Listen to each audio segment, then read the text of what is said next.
ஐயா, ஆதரவு இல்லாம இருந்தன்னா எனக்கு அவன் தான் சகலமும்னு நம்பிட்டு இருந்தேன்.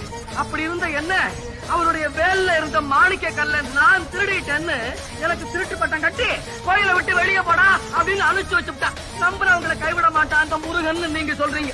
என்ன கைவிட்டுட்டானே, இப்ப என்ன சொல்ல போறீங்க? முருகா முருகா. ஐயா, பாத்தீங்களா பாத்தீங்களா, என் கஷ்டத்தை கேட்ட உடனே உங்களுக்கே கண் கலகுது. அப்பா, ஆண்டவனுடைய சோதனை எவனுக்கு கிடைக்கின்றதோ அவன் அருகிலே இறைவன் நெருங்குகிறான்.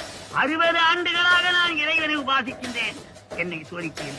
சோதனை செய்த மாணவன் தான் மேல் வகுப்புக்கு போய் சட்டி ராவி எடுத்த தங்கம் அணிகலமாகிறது, அடித்து தோய்த்த வேட்டி வெண்மையாகின்றது.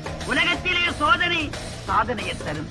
நீ உண்மையான பக்தன், அதனாலே ஆண்டவன் உன்னை சோதனை செய்து உன் அருகிலே நெருங்குகின்றான். சோதனை நடக்கின்ற பொழுது தைரியமாக இருக்க வேண்டும்.